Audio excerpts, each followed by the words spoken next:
Welcome back to Revise and Resubmit, and welcome to another weekend book review. I'm Pavlov. And I'm Nikita. Imagine this scene. Providence Municipal Court, almost 70 years back. A young Italian immigrant woman, Carolina Caprio, she's terrified. Her husband's in trouble, a bar brawl, maybe facing serious jail time. She barely speaks English. She's borrowed money, hidden it. Actually sewn into layers of dresses she wore for warmth. Just desperation. Pure desperation. And she pleads through her little boy, Antonio Jr., acting as translator. Judge, please no to jail. I got the money. I pay. You can just feel the fear. Absolutely palpable, that raw human emotion. And that moment, that fear met with, well, unexpected understanding from the judge.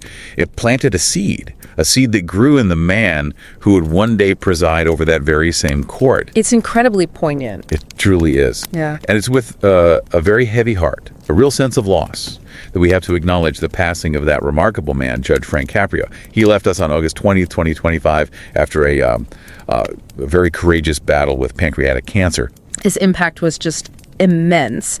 And that powerful story you just shared, it's right there at the beginning of his book, Compassion in the Court, Life-Changing Stories from America's Nicest Judge. It sets the whole tone. It really does.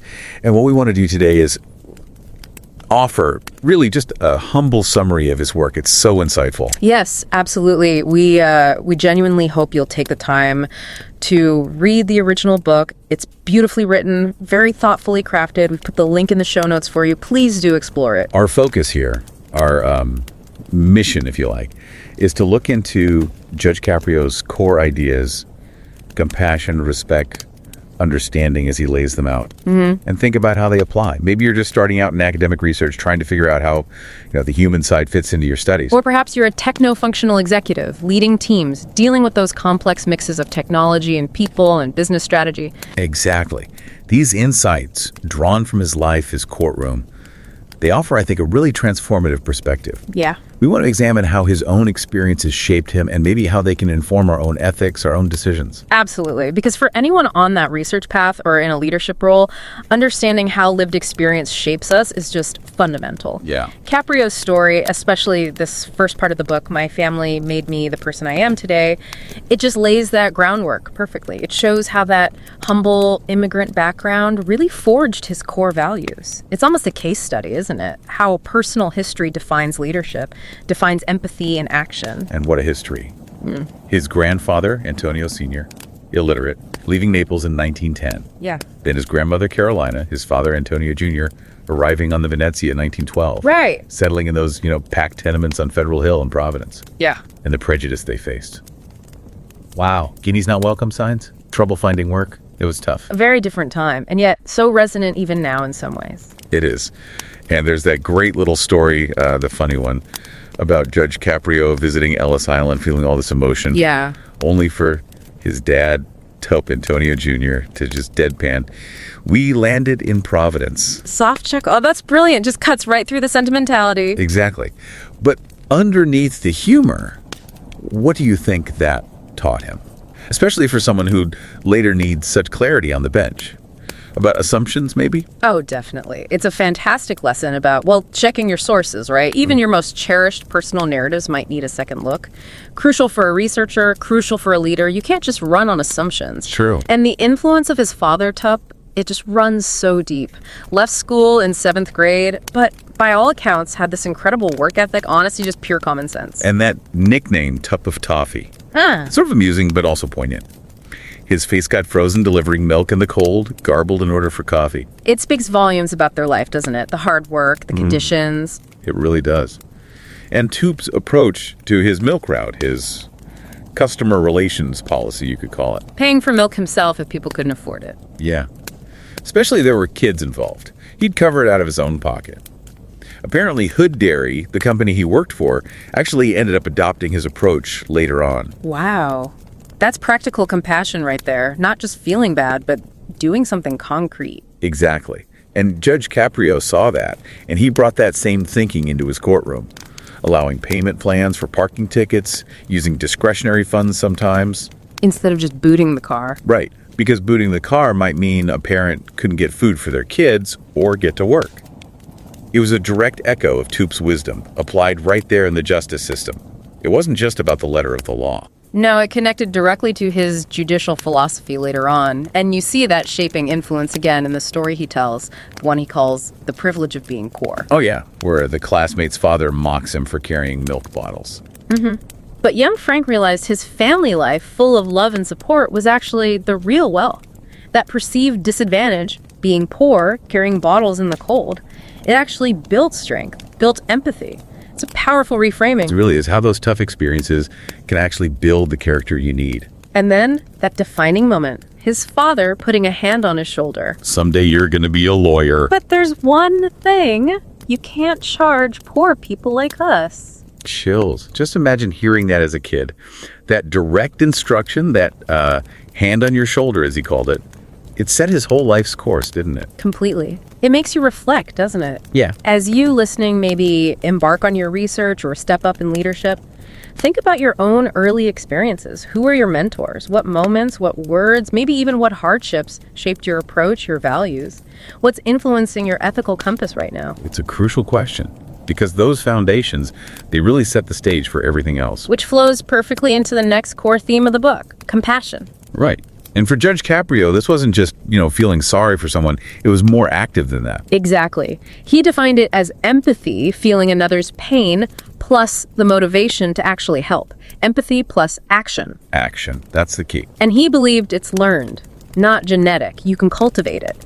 For someone in research, that might mean really understanding the human impact of your work, feeling driven to, contribute something positive back. And for an executive, maybe a techno-functional leader. It's about leading with heart, seeing the people behind the processes, behind the code, behind the rules, fostering an environment where people feel supported, understood, recognizing the human cost. And he learned this lesson early, sometimes the hard way, didn't he? That story about his first day as a judge. Oh, yeah. He was initially quite stern, wasn't he? With a woman who seemed disrespectful, owed a lot in parking fines. He booted her car, thought he was doing the right thing, enforcing the rules. Until his father, Toop, gently corrected him again. Yeah. Tup said she was disrespectful because she was scared.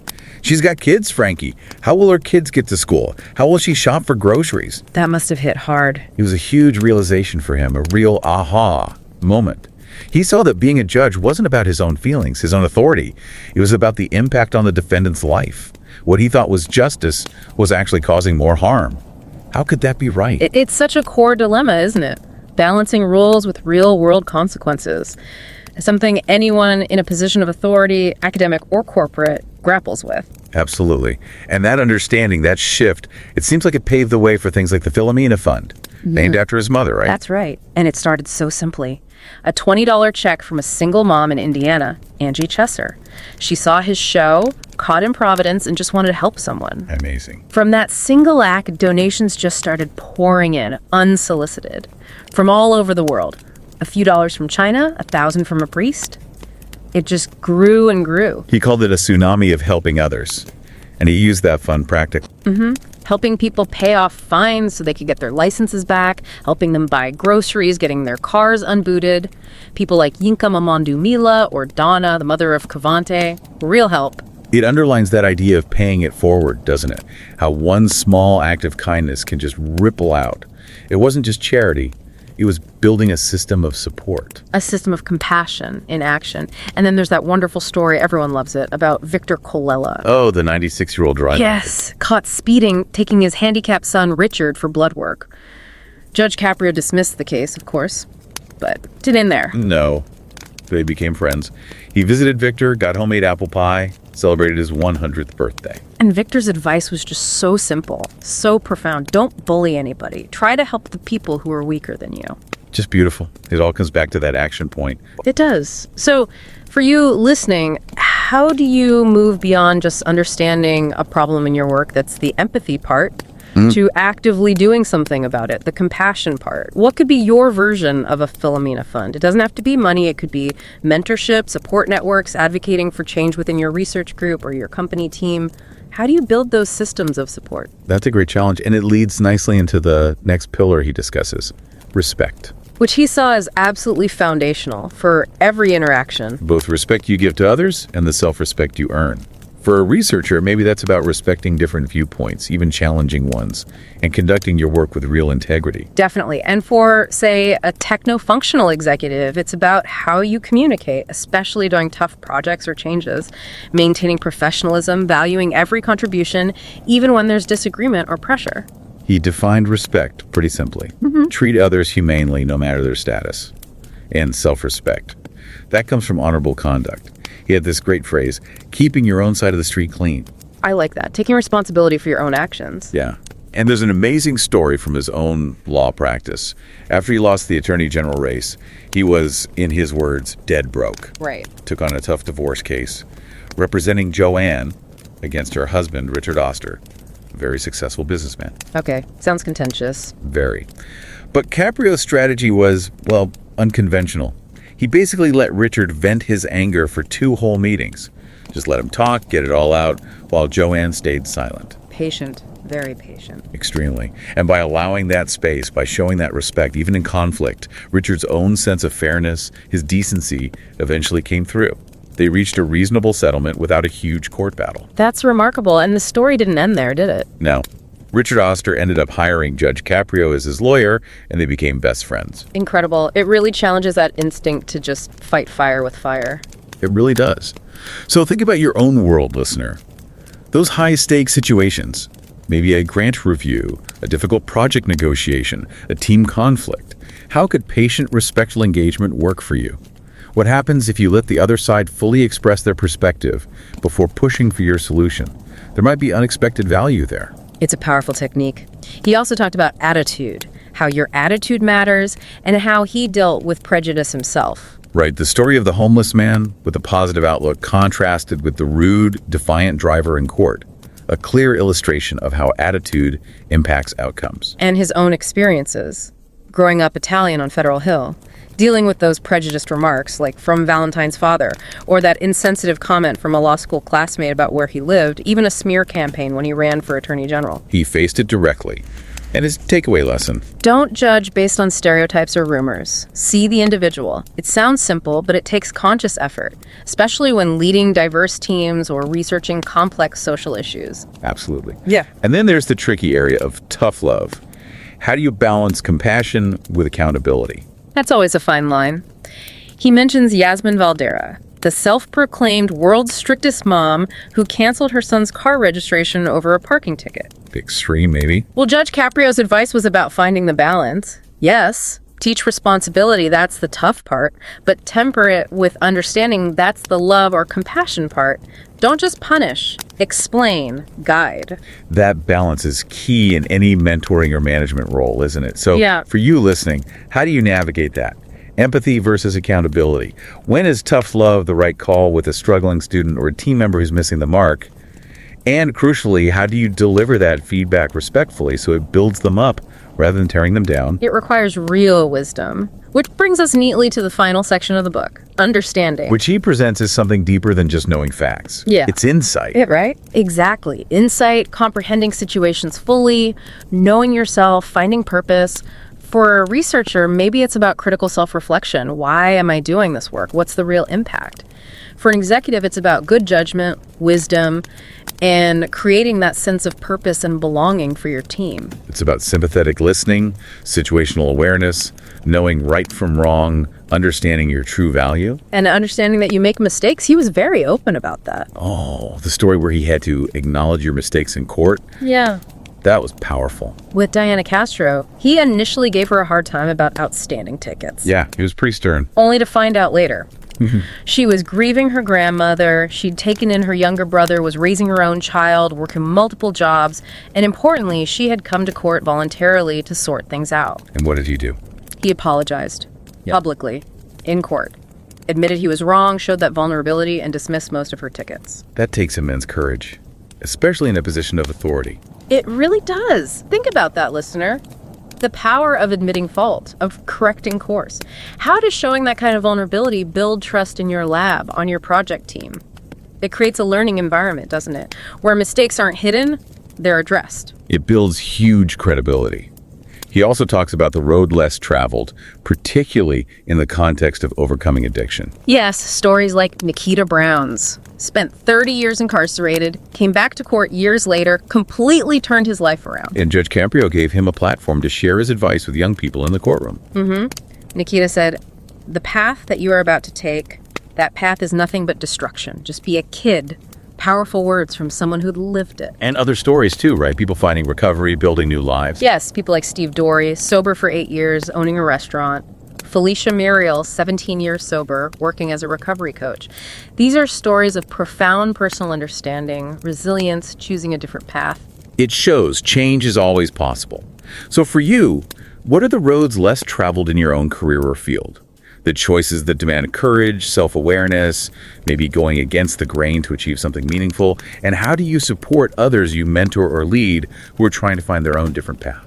How do you offer that support? And this all leads to the book's conclusion, summarized by never give up, and the ultimate goal, be somebody. He tells the story of Yesenia Fernandez, homeless, a victim of domestic violence, raising 2 kids, working 2 jobs. Yet she came to court with this infectious smile, this positive attitude. Incredible resilience. And Judge Caprio, understanding her situation, dismissed her old tickets, left her with just a small, manageable fine. Which the Philomena Fund then paid. It shows the power of simply being heard, being understood. And then the final story, maybe the most moving one. Jose Jimenez. He came back after 20 years. 20 years. He told Judge Caprio that during his first appearance, the judge had asked him a simple question. How do you want to turn out? Just that? Just that. And Jose said it changed his life. He decided then and there he wanted to be somebody. And now, 20 years later, he had a family, a steady job, his own landscaping business. He'd done it. Wow. The ripple effect of one question, one moment of connection. Exactly, as Judge Caprio put it. Sometimes all it takes to make the right choice is for someone to put a hand on their shoulder. What an incredible legacy. It really makes you think, doesn't it? For you listening, what's your be somebody aspiration? Not just in terms of career goals, but in terms of impact. And how can you, in your work, your research, your leadership, your daily life, offer that hand on the shoulder? How can you help someone else see a different path, create that positive ripple effect? Judge Caprio's book, Compassion in the Court, it really boils down to this, doesn't it? Compassion, respect, understanding, they're not just nice ideas. They are a practical, powerful recipe for a better life, for success, for happiness. He showed how to turn those ideals into actions, those aspirations into habits. Think about the billions of views his videos got online. It wasn't just courtroom drama. No, it was more than that. People were inspired to be better themselves. His belief in the basic goodness of people, his commitment to compassionate justice, it just resonated everywhere, across cultures, continents. His hope, his wish was always that these stories would inspire us, remind us that every small act of kindness, of understanding, it doesn't just end there. It can ripple outwards, potentially forever, touching lives we'll never even know. So perhaps the final thought to leave you with as you go about your work, your research, your leadership roles, if we truly want to be somebody in our own lives. Following Judge Caprio's example. Maybe the most important question isn't just what can I achieve for myself? But what difference can I make in someone else's journey? And don't forget to subscribe to Revise and Resubmit on Spotify and Apple Podcasts. Until next time, keep those minds curious, keep questioning, and keep revising and resubmitting.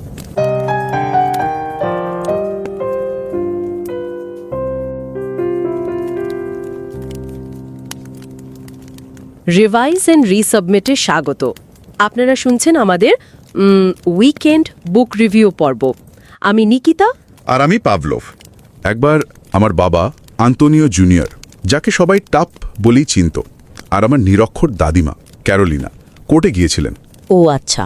কারণটা ছিল আমার দাবাকে Antonio সিনিয়রকে police ধরেছিল মাতাল অবস্থায়। ও। আমার দাদিমা তো খুব ভয় পেয়ে গিয়েছিলেন। উনি ইতালীয় ভাষার বিচারকের কাছে মিনতি করছিলেন, জাজ্জা জাজ্জা প্লিজ প্লিজ নোনোয়া দা জেল। কিন্তু সেই আইরিশ বিচারক উনি অপ্রত্যাশিতভাবে দয়া দেখালেন, কোনো জরিমানা করলেন না, বললেন ওকে বাড়ি নিয়ে যান, ভালো করে রান্না করে খাওয়ান। বাহ। এই ছোট্ট একটা ঘটনা, এটাই আমার বিচারক হওয়ার দর্শনের মূলে ছিল। এই কথাগুলো যার জীবনের প্রায় মূল মন্ত্র, সেই বিচারক ফ্র্যাঙ্ক ক্যাপ্রিওকে নিয়েই তো আজ আমরা কথা বলবো।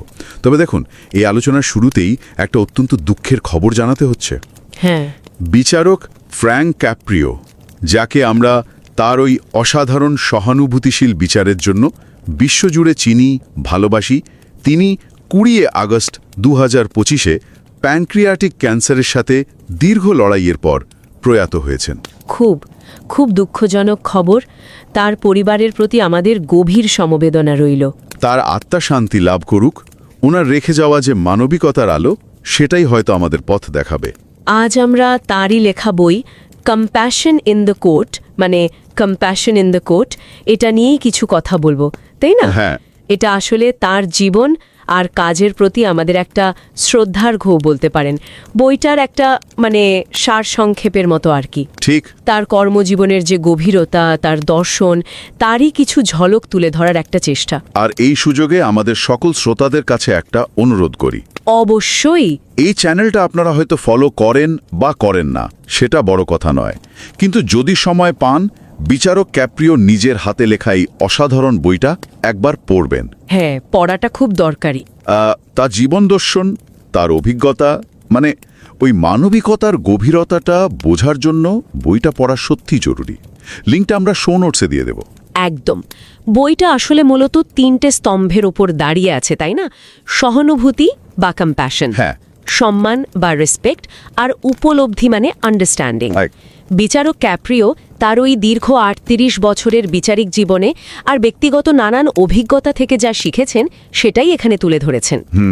বইয়ের 4টে অংশে উনি ভাগ করেছেন। সেখানে তার পরিবারের গল্প যেমন আছে, তেমনি আদালতের সেই সব ঘটনা যা শুনে গায়ে কাটা দেয়। আর এই দর্শনগুলো কিন্তু শুধু আদালতের ব্যাপার নয়। না, একদমই না। যারা ধরুন নতুন কোনো রিসার্চ শুরু করছেন বা হয়তো ইন্ডাস্ট্রিতে টেকনো ফাংশনাল রোলে আছেন, যেখানে মানুষের আবেগ, পরিস্থিতি এগুলো বোঝাটা খুব জরুরি, ঠিক তাদের জন্য এই বইয়ের শিক্ষাগুলো খুব খুব কাজে লাগতে পারে। কারণ দিনের শেষে তো সহানুভূতি, সম্মান আর উপলব্ধি ছাড়া কোনো সম্পর্ক বা কাজই ঠিক পূর্ণতা পায় না। ঠিক বলেছেন। বইয়ের প্রথম অংশটা, আমার পরিবার আমাকে আজকের মানুষ বানিয়েছে, my family made me the person I am today, এটা আমাদের একেবারে বিচারক ক্যাপ্রিওর ছোটবেলায় নিয়ে যায়। হ্যাঁ, তার বেড়ে ওঠার দিনগুলোতে। তার ইতালীয় অভিবাসী পরিবার, বাবা টাপ, মা ফিলোমেনা আর দাদা দাদি, যারা ইতালির তিয়ালনো থেকে আমেরিকা এসেছিলেন, প্রভিডেন্সের ফেডারেল হিলে। তারা কিভাবে তার মূল্যবোধগুলো তৈরি করেছিলেন, সেই গল্পটাই আছে এখানে। আর ফেডারেল হিলের সেই জীবনটা, সেটা তো সহজ ছিল না একদম। না, দারিদ্র্য ছিল, প্রচণ্ড পরিশ্রম ছিল, আর তার সাথে ছিল ওই যে অভিবাসী হওয়ার কারণে নানান সামাজিক টিটকিরি, কুসংস্কার, গিনিজ নট ওয়েলকাম, এই ধরনের কথা শুনতে হতো। হ্যাঁ, আর তার নিরক্ষর দাদার গল্পটা ভাবুন। 1908 সালের জন্মসনদে লেখা, তিনি সাক্ষ্য করতে পারতেন না, টিপসই দিতেন। এমনকি তার সাক্ষী বন্ধুরাও নিরক্ষর ছিলেন। অবিশ্বাস্য। তিরানোর এক কামরার মাটির ঘর থেকে শুধু একটু ভালো জীবনের আশায় 1910 সালে একা চলে এলেন আমেরিকায়। এই কঠিন বাস্তবতার মধ্যেই কিন্তু ছিল ওই পারিবারিক টান, নৈতিকতার শিক্ষা। ঠিক। যেমন ধরুন, বইয়ের 3য় অধ্যায় উনি বলছেন, the privilege of being poor, the privilege of being poor. শুনতে একটু অন্যরকম লাগে, তাই না? গরিব হওয়ার সুবিধা। হ্যাঁ, অদ্ভুত শোনায়, কিন্তু উনি বোঝাতে চেয়েছেন যে আর্থিক সচ্ছলতা হয়তো ছিল না, কিন্তু পারিবারিক ভালোবাসা, একে অপরের জন্য টান, সম্মানবোধ, এগুলোই ছিল তাদের আসল সম্পদ।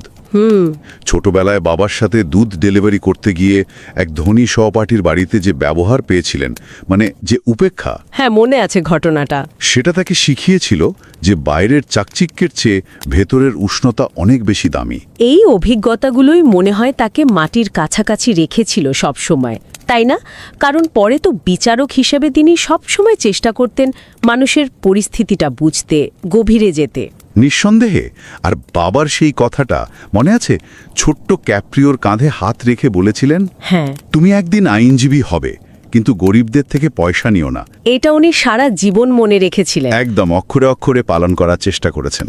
আবার দেখুন, হাই স্কুলে যখন রেসলিং জিতলেন, বাবার ছেঁড়া কোট দেখে কিছু লোক হাসাহাসি করছিল। সেই অপমানটাই তাকে জেতার জন্য আরও জেদি করে তুলেছিল। বাবার ওই চুপচাপ উপস্থিতি, ওই সমর্থন, ওটাই ছিল ওর সবচেয়ে বড় শক্তি। এই অপমানকে শক্তিতে বদলে ফেলার ক্ষমতা, এটা পরেও নিশ্চয়ই খুব কাজে দিয়েছে। অবশ্যই, এই মানসিকতাই তো তাকে এগিয়ে নিয়ে গেছে। পরিবারের কাছ থেকে পাওয়া এই যে ভিত্তি, এই মূল্যবোধ, বিশেষ করে সহানুভূতি, এটাই তো তার আদালতের কক্ষে প্রতিফলিত হয়েছিল, তাই না? বইয়ের দ্বিতীয় অংশের মূল কথাই তো এটা। ঠিক ধরেছেন, দ্বিতীয় অংশটার নামই হল সহানুভূতি, কম্প্যাশন। আর বিচারক ক্যাপ্রিও কিন্তু এখানে সহানুভূতি মানে এমপ্যাথি আর করুণা মানে কম্প্যাশন এর মধ্যে একটা জরুরি ফারাক দেখিয়েছেন।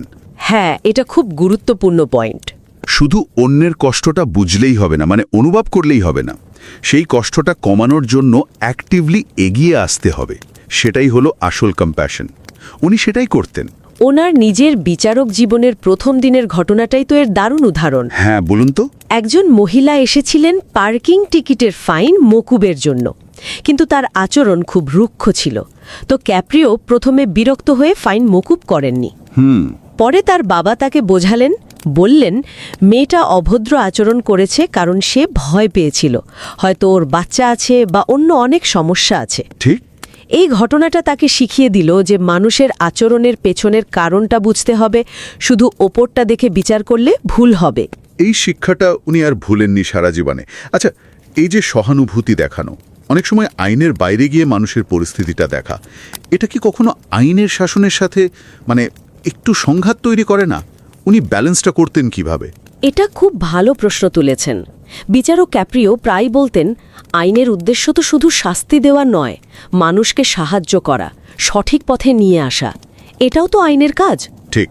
উনি আইনের অক্ষরকে অবশ্যই সম্মান করতেন, কিন্তু সেটার প্রয়োগ করতেন মানবিকতার মোড়কে। উনি বুঝতেন একটা সামান্য পার্কিং ফাইনও একজন দিনানাদিন খাওয়া মানুষের জীবনে কত বড় বোঝা হতে পারে। ওনার লক্ষ্য ছিল সমস্যার মূলে যাওয়া, শুধু ফাইন আদায় করা নয়। ওই যে কর্মজীবী দরিদ্র মানুষ, অভিবাসী, একা মা বা বাবা, এদের জীবনের লড়াইটা উনি নিজের অভিজ্ঞতা দিয়ে বুঝতেন। আর সেই কারণে হয়তো ফিলোমেনা ফান্ডের মতো একটা ব্যাপার গড়ে উঠেছিল। হ্যাঁ, অসাধারণ একটা উদ্যোগ। ভাবুন, অ্যাঞ্জি চেসার নামে এক সাধারণ মহিলার পাঠানো মাত্র $20 চেক, সেখান থেকে শুরু হওয়া একটা ফান্ড, যেটা আদালতের মাধ্যমেই কত অভাবী মানুষকে চুপচাপ সাহায্য করে গেছে। বিচারক নিজেই তো অনেক সময় এই ফান্ড থেকে ফাইন দিয়ে দিতেন। একদম। এটা সহানুভূতির একটা মানে প্রাতিষ্ঠানিক রূপ বলা যায়। সত্যিই তাই।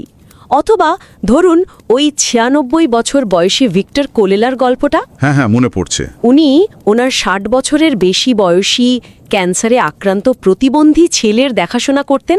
তাকে ডাক্তারের কাছে নিয়ে যাওয়ার জন্যই গাড়ির টিকিট হয়েছিল। বিচারক ক্যাপ্রিও যখন পুরো ঘটনাটা শুনলেন, তিনি শুধু কেসটা ডিসমিসই করলেন না, বরং ভিক্টর কোজেলার ওই পিতৃস্নেহের প্রতি গভীর সম্মান জানালেন। এই ঘটনাগুলো আসলে প্রমাণ করে যে ভালোবাসা বা দায়িত্ববোধের কোনো বয়স হয় না। আর বিচারকের কাজ শুধু আইন দেখা নয়, মানবিকতাকে চেনাটাও জরুরি। একদম। সহানুভূতি যেমন জরুরি, তেমনি কিন্তু সম্মানটাও জরুরি। অন্যদের প্রতি সম্মান, আবার নিজের প্রতিও সম্মান। বইয়ের তৃতীয় অংশ সম্মান বা রেসপেক্ট, এই বিষয়টাই তো তুলে ধরে। হ্যাঁ, এবং এখানেও দেখুন বিচারক ক্যাপ্রিও নিজের জীবনের উদাহরণ টেনে এনেছেন। ঠিক। ফেডারেল হিলের ওই ইতালীয় অভিবাসী হওয়ার কারণে ছোটবেলা থেকে শুরু করে কর্মজীবনের নানান পর্যায়ে তাকে যে অবজ্ঞা বা কুসংস্কারের শিকার হতে হয়েছে। হ্যাঁ, কলেজের বান্ধবীর বাবার ঘটনাটা। হ্যাঁ, বা এক সহকর্মী আইনজীবীর তার বাড়ির অবস্থা নিয়ে মন্তব্য করা, এগুলো উনি খোলাখুলি বলেছেন। এগুলো তার মনে গভীর দাগ কেটেছিল। আগেই যে রেসলিং ম্যাচের ঘটনার কথা বলছিলাম, যেখানে বাবার পোশাক নিয়ে লোক হাসছিল, ওটাও তো একরকম অসম্মানই ছিল। অবশ্যই, কিন্তু উনি সেটাকে ব্যক্তিগতভাবে নেননি, বরং জেতার জন্য আরও বেশি করে মানে অনুপ্রাণিত হয়েছিলেন। এমনকি যখন অ্যাটর্নি জেনারেল পদে লড়ছেন, তখনও তার বিরুদ্ধে শুধু তার ইতালীয় পরিচয় বা ফেডারেল হিলের ব্যাকগ্রাউন্ডের কারণে মানে মাফিয়ার সাথে যোগাযোগের মতো মিথ্যে অভিযোগ আনা হয়েছিল। ভাবা যায় কি ভয়ঙ্কর। হ্যাঁ, এই অভিজ্ঞতাগুলোই হয়তো তাকে শিখিয়েছিল যে অন্যেরা অসম্মান করলেও নিজের আত্মসম্মানটা ধরে রাখতে হবে আর সম্মানের সাথে পরিস্থিতি সামলাতে হবে। ঠিক। উনি আদালতে আসা প্রত্যেককে সম্মান দেওয়ার চেষ্টা করতেন, তাদের অবস্থা যাই হোক না কেন। উনি বিশ্বাস করতেন সম্মান দিলে তবেই সম্মান ফেরে। ঠিক। আর এই সম্মানবোধটা কিন্তু দুদিক থেকেই আসা দরকার। আদালতে যারা আসছেন তারাও যদি বিচার ব্যবস্থাকে সম্মান দেখান, নিজেদের ভুলটা স্বীকার করেন, তাহলে পরিস্থিতিটা সহজ হয়। হ্যাঁ, যেমন ওই আর্থার গতিয়ের বা জেমস হেরিংয়ের ঘটনাগুলো। ঠিক। তাদের ওই রুক্ষ আচরণ, উদ্ধত ভাব, ওগুলো পরিস্থিতি আরও জটিল করে তুলেছিল। অন্যদিকে যারা একটু বিনয়ের সাথে নিজেদের অবস্থাটা বুঝিয়েছেন, তারা কিন্তু বিচারকের সহানুভূতি পেয়েছেন। একদম, মানে অন্যের প্রতি আমাদের আচরণ, আমাদের অ্যাটিটিউড, এটা যে কতটা গুরুত্বপূর্ণ সেটা ওই ঘটনাগুলো খুব স্পষ্টভাবে দেখিয়ে দেয়। আর এই সম্মানবোধ থেকেই আসে উপলব্ধি, তাই না? যেটা বইয়ের চতুর্থ এবং শেষ অংশের বিষয়। হ্যাঁ, পরিস্থিতিটাকে পুরোটা দেখা, মানুষের কথা মন দিয়ে শোনা আর সঠিক বিচার বুদ্ধি প্রয়োগ করা। আর এই উপলব্ধির জন্য দরকার সততা, নিজের ভুল স্বীকার করার সাহস। ঠিক। বিচারক ক্যাপ্রিও কিন্তু নিজের ভুলের উদাহরণ দিতেও একটুও দ্বিধা করেননি। ডায়না কাস্ট্রোর কেসটা মনে আছে? হ্যাঁ, মনে আছে। প্রথমে উনি বেশ কঠোর হয়েছিলেন। হ্যাঁ, কাগজপত্র দেখে ওনার মনে হয়েছিল মহিলাটি খুব দায়িত্বজ্ঞানহীন। কিন্তু যখন ডায়না তার পুরো গল্পটা বললেন, মায়ের মৃত্যুর পর ছোট ভাইয়ের দায়িত্ব, নিজের অসুস্থ বাচ্চা, চাকরির চেষ্টা, এই সব কিছুর মধ্যে তিনি একেবারে দিশেহারা। তখন বিচারক ক্যাপ্রিও শুধু তার কেসটাই ডিসমিস করলেন না, বরং নিজের আগের ওই কঠোরতার জন্য ক্ষমাও চাইলেন। এটা পারাটা কিন্তু সত্যিই খুব কঠিন, নিজের ভুল স্বীকার করা। একদমই তাই, এর জন্য সাহস লাগে। আর এই উপলব্ধিটা আসেও তো জীবনের কঠিন অভিজ্ঞতা থেকে, আর সেই উপলব্ধি দিয়ে আবার অন্যদের জীবনকেও আলো দেখানো যায়। ঠিক, যেমন নিকিতা ব্রাউন জীবনের প্রায় ৩০টা বছর ভুল পথে চলে জেলে কাটিয়েছেন। আদালতে এসে তিনি নিজের অভিজ্ঞতা থেকে অল্প বয়সীদের সাবধান করেছিলেন, বলেছিলেন অপরাধের শেষটা কেবলই অন্ধকার। তার কথার মধ্যে যে গভীর উপলব্ধি ছিল, সেটা হয়তো অনেক বই পড়েও পাওয়া যায় না। সত্যি, একই রকমভাবে স্টিভ ডোরির গল্পটাও খুব ইন্সপায়ারিং। হ্যাঁ, এক সময়ের মাদকাসক্ত মানুষ আজ একজন সফল ব্যবসায়ী। জীবনের ভুল থেকে শিক্ষা নিয়ে ফিরে আসা, এই লড়াইটাই তো আসল উপলব্ধি।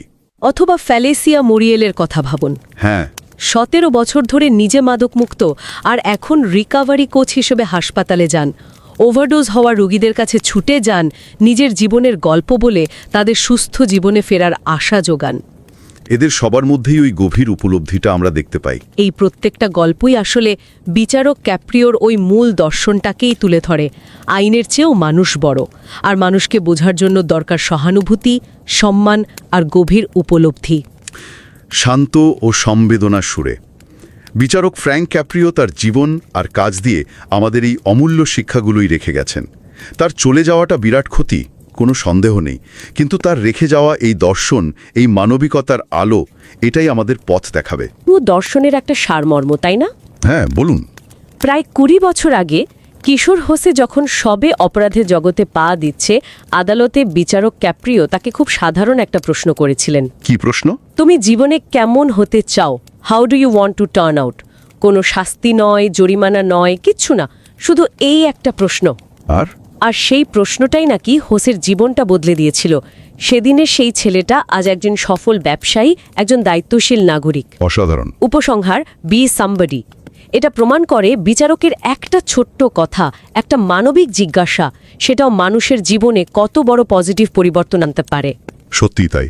এই আলোচনাটা শেষ করতে গিয়ে একটা প্রশ্ন মনে আসছে। বলুন। আমরা যারা হয়তো ধরুন গবেষণার জগতে নতুন, তথ্যের ভারে মাঝে মাঝে দিশেহারা লাগে, অথবা কর্মক্ষেত্রে জটিল সব পরিস্থিতির মুখোমুখি হই, আমরা কিভাবে বিচারক ক্যাপ্রিওর এই সহানুভূতি, সম্মান আর গভীর উপলব্ধির দর্শনটাকে কাজে লাগাতে পারি? এই মানবিক গুণগুলো কি আমাদের আরও ভালো গবেষক বা ভালো সহকর্মী বা দিনের শেষে শুধু একটু ভালো মানুষ হয়ে উঠতে সাহায্য করতে পারে না? নিশ্চয়ই পারে। আমার তো মনে হয় অবশ্যই পারে। বিচারক ক্যাপ্রিওর জীবনই তো তার সবচেয়ে বড় প্রমাণ। ঠিক। তার স্মৃতির প্রতি আবারও শ্রদ্ধা জানাই, আর আমাদের শ্রোতাদের কাছে সেই অনুরোধটা আবারও রাখি, সময় পেলে কম্প্যাশন ইন দ্য কোর্ট বইটা পড়বেন। হ্যাঁ, পড়বেন। আজকের মতো তাহলে এখানেই শেষ করি। সকলে ভালো থাকবেন। ভালো থাকবেন।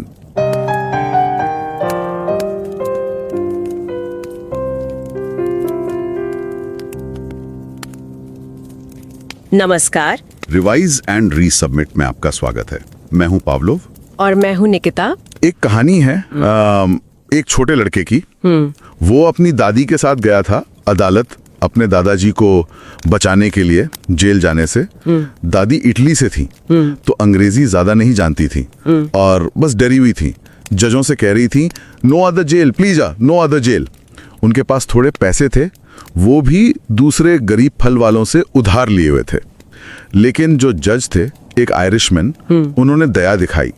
कहा कि दादाजी मेहनती आदमी हैं, उन्हें घर पर होना चाहिए बच्चों के पास, और जाने दिया। उस जज की वो एक दयालुता भरी बात उस लड़के के मन पर बहुत असर कर गई। वो लड़का वो बड़ा होके खुद जज बना, जज फ्रैंक कैप्रियो। और हम आज उन्हीं जज कैप्रियो को याद कर रहे हैं। बड़े दुख के साथ ये बताना पड़ रहा है कि 2 दिन पहले ही 20 अगस्त 2025 को पैंक्रेटिक कैंसर से काफी समय लड़ने के बाद उनका निधन हो गया। उनकी अदालत की कार्यवाही, जिसे लाखों लोगों ने देखा कोर्ट इन प्रोविडेंस शो में, मतलब असली मामले दिखाए जाते थे वहां, उसने दुनिया भर में, मुझे लगता है, करुणा और समझ का एक बहुत जरूरी संदेश पहुंचाया। तो आज की हमारी ये जो बातचीत है वो उनकी किताब compassion in the court, life changing stories from America's nicest जज, उसका एक तरह से सार रखने की कोशिश है। हम उनके जीवन और इस किताब के जो मुख्य विचार हैं उन पर थोड़ी बात करेंगे, वो सिद्धांत जिन्होंने उन्हें रास्ता दिखाया। हाँ, और बस ये कहना चाहेंगे कि अगर किसी को समय मिले तो ये किताब जरूर पढ़ें। वाकई में ये बहुत सोचने पे मजबूर करती है, प्रेरणा देती है। इसका लिंक शो नोट्स में दिया गया है। तो ये किताब असल में है क्या? जज कैप्रियो ने इसे बांटा है, एक परिचय है और फिर 4 मुख्य हिस्से हैं। उनकी अदालत, जैसा बताया, प्रोविडेंस की म्युनिसिपल कोर्ट थी, मतलब छोटे मोटे मामले, ट्रैफिक, पार्किंग टिकट, इस तरह के। लेकिन जैसा वो खुद कहते थे, मामले भले छोटे हों पर लोग और उनकी कहानियां वो हमेशा बड़ी होती हैं। बिल्कुल। और परिचय में ही, मतलब शुरुआत में ही, जज कैप्रियो अपनी न्यायिक सोच की नींव रख देते हैं। वो साफ कहते हैं कि उनका काम सिर्फ कानून की किताब देखना नहीं था, बल्कि हर उस इंसान को समझना था जो उनके सामने खड़ा है। सम्मान, सहानुभूति और करुणा, ये उनके लिए सिर्फ शब्द नहीं थे, ये उनके काम करने का तरीका था। उनका एक बहुत मशहूर वाक्य है कि मैं अपने रोब के नीचे बैज नहीं, दिल पहनता हूँ। और वो सहानुभूति, जिसे एम्पैथी कहते हैं, और करुणा, कंपैशन, इसमें एक ज़रूरी फ़र्क बताते हैं। सहानुभूति है कि आप दूसरे का दर्द महसूस करें, लेकिन करुणा, वो कहती हैं, वो दर्द महसूस करके उसे दूर करने के लिए कुछ करने की प्रेरणा है। मतलब सिर्फ महसूस करना काफ़ी नहीं है, उस पर अमल करना ज़रूरी है। हाँ, ये ज़रूरी बात है। अच्छा, तो किताब का पहला भाग है मेरे परिवार ने मुझे वो व्यक्ति बनाया जो मैं आज हूँ। यहीं से उनकी करुणा की जो जड़ें हैं वो शुरू होती हैं। वो अपने इतालवी अप्रवासी परिवार के बारे में बताते हैं। उनके दादाजी एंटोनियो कैप्रियो सीनियर, वो पढ़ लिख नहीं सकते थे, बेहतर जिंदगी की तलाश में अकेले अमेरिका आए, फिर पूरे परिवार को प्रोविडेंस ले आए। और फिर उनके पिता एंटोनियो टप कैप्रियो का जिक्र है। हाँ, टप, वो नाम पढ़ने की कहानी भी बड़े मजेदार है। बहुत ज्यादा ठंड थी और उनकी जुबान लड़खड़ा दे, कॉफी की जगह कुछ टॉप ऑफ टॉफी जैसा निकल गया और बस नाम ही टप पड़ गया। वो सिर्फ 7वीं क्लास तक पढ़े थे, लेकिन जैसा जज कैप्रियो बताते हैं, उनमें गजब की व्यवहारिक बुद्धि थी और नैतिकता भी। उन्होंने अपने बेटों को सिखाया कि कड़ी मेहनत, ईमानदारी और सामान्य ज्ञान की क्या कीमत होती है। और उनके पिता के काम से जुड़ा एक किस्सा है, दूध डिलीवरी का, जो जज कैप्रियो के काम करने के तरीके पर रोशनी डालता है। हाँ, टप का मानना था कि अगर कोई दूध का ट्रक ठीक से चला लेना तो वो कोई भी मल्टीनेशनल कंपनी चला सकता है। उसमें सब कुछ था, अनुशासन, टाइम मैनेजमेंट, ग्राहक सेवा, और सबसे जरूरी बात जो आपने कही कि जब उनके गरीब ग्राहक, खासकर जिनके घर में छोटे बच्चे थे, दूध का बिल नहीं दे पाते थे, तो टप उनकी डिलीवरी रोकते नहीं थे। वो अक्सर चुपचाप अपनी जेब से उन बिलों को भर देते थे। और यही सोच कि भाई बुनियादी मानवीय ज़रूरतें, खासकर बच्चों की, कभी कभी नियमों से ज़्यादा ज़रूरी होती हैं, यही जज कैप्रियो ने अपनी अदालत में अपनाई। लोगों को जुर्माना भरने के लिए पेमेंट प्लान देना ताकि वो बच्चों के लिए खाना खरीद सकें, ये उसी सोच का नतीजा था। इसी भाग में एक चैप्टर है गरीब होने का सौभाग्य। सुनने में थोड़ा अजीब लग सकता है, लेकिन जज कैप्रियो बताते हैं कि कैसे पैसे की कमी तो थी, पर उन्हें एक बहुत प्यार करने वाला, साथ देने वाला परिवार मिला, जिसकी कीमत उनके लिए किसी भी दौलत से ज्यादा थी। सुबह 4 बजे उठना, कड़ाके की ठंड में पिता के साथ मिल्क ट्रक पर जाना, ये उन्हें सजा नहीं लगती थी, खुशी देता था। बिल्कुल। और इसी भाग में वो पूर्वाग्रह के अनुभव भी बताते हैं। फेडरल हिल, जहां वो पले बढ़े, प्रोविडेंस का वो इलाका था जहां इतालवी अप्रवासी रहते थे, और उस जमाने में कुछ लोग उसे अच्छी नज़र से नहीं देखते थे, तो उन्हें भेदभाव झेलना पड़ा। जैसे एक बार किसी लड़की के पिता ने उन्हें डेट पर जाने से मना कर दिया, सिर्फ इसलिए कि वो उस इलाके से थे। ये अनुभव समझाते हैं कि क्यों वो अपनी अदालत में अप्रवासियों, गरीबों और जो लोग हाशिए पर थे, उनके लिए इतनी गहरी सहानुभूति रखते थे। उन्होंने वो दर्द खुद महसूस किया था। और वो एक पल जब उनके पिता ने उनके कंधे पे हाथ रखा और कहा, तुम एक दिन वकील बनोगे, लेकिन गरीब लोगों से पैसे मत लेना। जज कैप्रियो कहते हैं कि वो स्पर्श, वो शब्द उनके लिए जिंदगी भर एक गाइड की तरह रहे। उन्हें वो हाथ आज भी कंधे पर महसूस होता था। ये दिखाता है कि कैसे परिवार के संस्कार और मूल्य किसी के कैरेक्टर को, उसके काम को आकार देते हैं। हाँ, और परिवार से मिली करुणा की ये जो नींव थी, वो उनके काम में कैसे दिखी, ये किताब के दूसरे भाग करुणा यानी कंपैशन का मुख्य विषय है। यहाँ जज कैप्रियो बताते हैं कि कैसे जज बनने के ठीक पहले दिन ही उन्हें एक बहुत बड़ा सबक मिला। हाँ, वो किस्सा। उन्होंने एक महिला प्रतिवादी पर थोड़ी सख्ती दिखा दी थी। वो अपना पार्किंग टिकट नहीं भर पा रही थी और बहस कर रही थी, और उनके पिता टप उस दिन अदालत में मौजूद थे। बाद में उन्होंने बड़े धीरे से अपने बेटे से कहा, फ्रैंकी, वो औरत डरी हुई थी, उसके पास पैसे नहीं थे, उसके बच्चे थे, तुमने उसकी कार पर बूट लगवा दिया।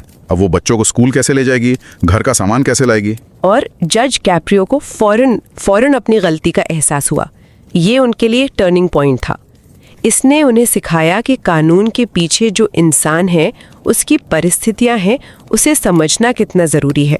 यहीं से उनकी वो जो करुणा पर आधारित न्याय की सोच थी, वो और पक्की हुई। ये दिखाता है कि करुणा सिर्फ एक भावना नहीं है, ये एक सचेत चुनाव है, खासकर जब आप अधिकार की स्थिति में हो। और ये करुणा सिर्फ उनकी अपनी नहीं रही, इसने दूसरों को भी प्रेरित किया। जैसे इंडियाना की एक सिंगल माँ थी, एंजी चेसर। उन्होंने शो देखा और जरूरतमंदों की मदद के लिए $20 का चेक भेज दिया। एक छोटी सी शुरुआत थी ये, लेकिन इस छोटी सी शुरुआत ने जैसे एक आंदोलन सा खड़ा कर दिया। दुनिया भर से दान आने लगे और इसी से शुरू हुआ फिलोमेना फंड, जिसका नाम जज कैप्रियो ने अपनी माँ के नाम पे रखा था। इस फंड ने अनगिनत लोगों के जुर्माने भरने में मदद की, उन्हें मुश्किल वक्त से निकाला। ये एक मिसाल है कि कैसे एक इंसान की करुणा दूसरों को भी अच्छे काम करने के लिए प्रेरित कर सकती है, एक तरह का रिपल इफेक्ट पैदा कर सकती है। इस भाग में एना डॉलत के कई ऐसे मामले हैं जो वाकई दिल को छू जाते हैं। जैसे 96 साल के विक्टर कोलेला, वो अपने विकलांग बेटे को डॉक्टर के पास ले जा रहे थे और स्कूल जोन में थोड़ी तेज गाड़ी चला दी। जज कैप्रियो ने ना सिर्फ उनका केस खारिज कर दिया, बल्कि विक्टर की कहानी और उनके समर्पण से इतने प्रभावित हुए कि उनसे दोस्ती कर ली। वो बाद में विक्टर के 100वें जन्मदिन के जश्न में भी शामिल हुए थे। ये दिखाता है कि अदालत का रिश्ता सिर्फ सजा या जुर्माने तक ही सीमित नहीं हो सकता, ये मानवीय जुड़ाव का एक मंच भी बन सकता है। ये उस सिद्धांत को बताता है कि हर इंसान की कहानी सुनने लायक है। या फिर जैकलीन की कहानी, वो बंदूक हिंसा का शिकार हुई थी, पैर में गोली लगी हुई थी और वो अदालत में थी क्योंकि उन्होंने अपने बेटे के लिए ऑक्सीजन टैंक लाने के लिए गाड़ी गलत जगह पार्क कर दी थी। जज कैप्रियो ने उनका टिकट रद्द कर दिया, ये समझते हुए कि उस माँ की प्राथमिकता क्या थी। बिल्कुल, और कैंसर से जूझ रहे लोगों के लिए भी उनकी एक खास सहानुभूति दिखती है। एल्बर्ट डिमायो, 90 साल के कैंसर सर्वाइवर, उनकी कार अस्पताल से लौटते वक्त गलत तरीके से टो कर ली गई थी। या मर्लिन ऑर्टिज कैस्टिलो, जिनके हाथ कीमोथेरेपी की वजह से इतने ठंडे थे कि वो ठीक से कागज भी नहीं पकड़ पा रही थीं। जज ने फिलोमेना फंड से उनका जुर्माना भर दिया। उनका संदेश साफ था, बीमार होना कोई जुर्म नहीं है, ये परिस्थितियों को समझने और उसी के हिसाब से प्रतिक्रिया देने का महत्व दिखाता है। करुणा के साथ साथ जज कैप्रियो मानते थे कि सम्मान यानी रिस्पेक्ट भी उतना ही जरूरी है। ये किताब का तीसरा भाग है। दूसरों का सम्मान करना, अपना आत्मसम्मान बनाए रखना और सम्मान अर्जित करना, ये तीनों पहलू जरूरी हैं। यहाँ एक बहुत दिलचस्प किस्सा है उनके दोस्त रिचर्ड ऑस्टर का। जज कैप्रियो ने रिचर्ड की पूर्व पत्नी का तलाक केस लड़ा था। जाहिर है शुरुआत में रिचर्ड बहुत गुस्से में थे, लेकिन जज कैप्रियो ने स्थिति को बहुत सम्मान से संभाला। उन्होंने रिचर्ड के गुस्से को सुना, उन्हें अपनी बात कहने दी और आखिरकार एक ऐसा समझौता करवाया जो दोनों के लिए ठीक था। और नतीजा, रिचर्ड उनके सबसे अच्छे दोस्तों में से एक बन गए। ये सिखाता है कि मुश्किल और भावनात्मक स्थितियों में भी अगर सम्मान से बात की जाए तो अच्छे नतीजे निकल सकते हैं। ये भाग रवैये यानी एटीट्यूड के महत्व पर भी जोर देता है। अदालत में आने वाले लोगों का व्यवहार उनके केस पर असर डाल सकता था। जो लोग विनम्र थे, सम्मानजनक थे, उनके प्रति जज का रवैया स्वाभाविक रूप से थोड़ा नरम होता था। वहीं जो अशिष्ट थे, झगड़ालू थे, वो अनजाने में अपने लिए ही मुश्किलें खड़ी कर लेते थे। जैसे जेम्स हैरिंग का जिक्र है, जो अपने बेटों को सम्मान सिखा रहे थे, या आर्थर, जिनका रवैया ठीक नहीं था और वो उनके मामले में रुकावट बना।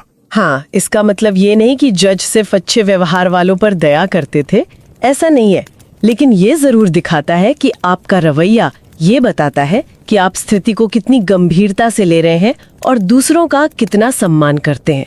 ये आत्मसम्मान का भी प्रतीक है। जज कैप्रियो अक्सर युवा लोगों को सलाह देते थे, कैसे दिखना है, कैसे बात करनी है, अदालत में च्युइंगम नहीं चबाना।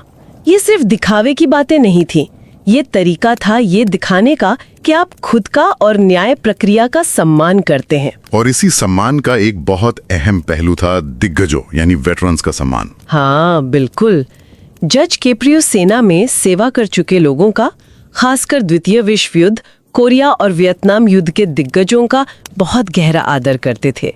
वो अक्सर अदालत में उनकी सेवा को पहचानते, उनका धन्यवाद करते और कई बार उनके टिकट माफ भी कर देते थे। ये सिर्फ देशभक्ति नहीं थी, ये उन बलिदानों की गहरी समझ थी जो इन लोगों ने दिए थे, खासकर वियतनाम के दिग्गजों के लिए, जिन्हें घर लौटने पर अक्सर वो सम्मान नहीं मिला जिसके वो हकदार थे। जज कैप्रियो की अदालत में मिला सम्मान उनके लिए बहुत मायने रखता था। ये हमें याद दिलाता है कि समाज के कुछ सदस्यों के प्रति हमारा एक विशेष दायित्व है। किताब का चौथा और आखिरी भाग समझ यानी अंडरस्टैंडिंग पर है। ये सिर्फ सुनना नहीं है, बल्कि सहानुभूति से सुनना है, परिस्थितियों को गहराई से समझना और फिर सही गलत का फैसला करते वक्त उस समझ का इस्तेमाल करना है। इसमें अपनी गलतियों को मानने का साहस भी शामिल है। ये बहुत बड़ी बात है। जज कैप्रियो खुद एक घटना बताते हैं जब उन्होंने एक महिला डियाना कास्त्रो के प्रति थोड़ी सख्ती दिखाई। उन्हें लगा कि वो अपनी स्थिति को लेकर पूरी तरह ईमानदार नहीं है, लेकिन जब एक पुलिस इंस्पेक्टर ने उन्हें कुछ और जानकारी दी तो उन्हें अपनी गलती का एहसास हुआ। उन्होंने फौरन डायना को वापस बुलवाया, सबके सामने माफी मांगी और उनके टिकट माफ कर दिए। ये एक बहुत शक्तिशाली उदाहरण है कि समझ का मतलब ये भी जानना है कि हम हमेशा सही नहीं हो सकते और गलती मानने से हमारा कद छोटा नहीं होता बल्कि बढ़ता है। ये सत्यनिष्ठा है। जज कैप्रियो खासकर युवाओं को सही रास्ता चुनने के लिए प्रेरित करते हैं। निकिता ने अदालत में बताया कि कैसे उन्होंने 45 साल की उम्र तक लगभग 30 साल जेल में काटे, लेकिन अब वो एक बेहतर जिंदगी जीने की कोशिश कर रहे थे। जज ने उन्हें उस रास्ते पर टिके रहने के लिए प्रोत्साहित किया, वो रास्ता जो शायद थोड़ा उबाऊ लगे, जिसमें तुरंत का रोमांच ना हो, लेकिन जो सम्मान और गरिमा की तरफ ले जाता है। बिल्कुल, और ये समझ इस बात पर भी जोर देती है कि लोग बदल सकते हैं। नशे की लत से उभरने वालों की कई कहानियां हैं, जैसे स्टीव डॉरी, जिन्होंने सालों की लत के बाद जिंदगी बदली और एक सफल रेस्टोरेंट मालिक बने, या फिलेशिया बुरियल, जो 17 साल से नशे से मुक्त थी और अब एक रिकवरी कोच के तौर पर दूसरों की मदद कर रही थी। ये कहानियां दिखाती हैं कि अगर इंसान में इच्छा शक्ति हो और उसे सही सहारा मिले तो बदलाव मुमकिन है। समझने का मतलब है लोगों की क्षमता में विश्वास रखना। और आखिर में ये समझना कि कब मदद की जरूरत है और कब मदद करनी है। आर्थर सिरेबिकियन की कहानी बहुत मार्मिक है। वो एक पूर्व बॉक्सर थे जो बेघर हो गए थे, अपनी कार में सो रहे थे। जज कैप्रियो और उनके परिवार ने मिलकर आर्थर की मदद की। उनके बेटे डेविड ने उन्हें लेबर यूनियन में काम दिलाने में मदद की। बेटी मरिसा ने एक दोस्त के जरिए अपार्टमेंट ढूंढने में। जज ने खुद उनके और उनके पिता के बीच सुलह कराने की कोशिश की। ये दिखाता है कि समझना सिर्फ समस्या की सतह को देखना नहीं है। आर्थर की समस्या सिर्फ पैसों की नहीं थी, वो भावनात्मक थी, पारिवारिक थी। उन्हें सिर्फ नौकरी या घर नहीं चाहिए था, उन्हें एक समुदाय, एक सहारे की जरूरत थी। सच्ची समझ समस्या के जड़ तक जाती है। थोड़ा शांत होकर किताब के बिल्कुल अंत में जज कैप्रियो जोस जिमेनेज की कहानी बताते हैं। 20 साल पहले जोस एक कह लीजिए बिगड़ा हुआ नौजवान था, अक्सर छोटे मोटे अपराधों के लिए अदालत आता था। एक दिन जज कैप्रियो ने उससे बस एक सीधा सा सवाल पूछा, तुम कैसा बनना चाहते हो? How do you want to turn out? 20 साल बाद जोस फिर से अदालत में आया, इस बार एक पार्किंग टिकट के लिए। लेकिन अब वो एक सफल बिजनेसमैन था, एक पति, एक पिता। उसने जज कैप्रियो को पहचाना और बताया कि उनके उस एक सवाल ने उसकी जिंदगी बदल दी थी। उस दिन अदालत से निकलकर उसने तय किया था कि वो कोई बनेगा। He decided to be somebody. वो सिर्फ एक और आंकड़ा बनकर नहीं रहेगा। ये एक बहुत शक्तिशाली याद दिलाने वाली बात है कि कभी कभी हमारे कितने साधारण से शब्द हमारी सच्ची दिलचस्पी किसी की जिंदगी पर कितना गहरा और स्थायी असर डाल सकती है। जज कैप्रियो का जीवन और उनकी अदालत इसी बात का सबूत है। उन्होंने कानून को हमेशा इंसानियत के चश्मे से देखा। वो समझते थे कि हर फाइल, हर टिकट, हर उल्लंघन के पीछे एक जीता जागता इंसान है, अपनी कहानी, अपने संघर्षों और अपनी उम्मीदों के साथ। जज फ्रैंक कैप्रियो आज हमारे बीच नहीं है, लेकिन उनकी विरासत, करुणा, सम्मान और समझ की विरासत वो हमेशा जिंदा रहेगी। उनकी किताब कंपैशन इन द कोर्ट सिर्फ अदालती किस्सों का संग्रह नहीं है, ये जीवन जीने का एक तरीका सुझाती है, दुनिया को और इंसानों को देखने का एक नजरिया देती है। शायद हम सभी अपने रोजमर्रा के जीवन में, अपने काम में, अपने रिश्तों में, अजनबियों के साथ बर्ताव में थोड़ा और जज कैप्रियो बनने की कोशिश कर सकते हैं। दूसरों को सुनने के लिए बस एक पल ज्यादा रुकें, उनकी कहानी को समझने की कोशिश करें, भले ही हम उनसे सहमत ना हो, और जहां मुमकिन हो थोड़ी दया दिखाएं। खुद से पूछें, अगर ये मेरे अपने परिवार का कोई होता तो मैं उसके साथ कैसा बर्ताव चाहता। शायद यही वो कम यात्रा वाली सड़क है जो दुनिया को थोड़ा बेहतर बना सकती है।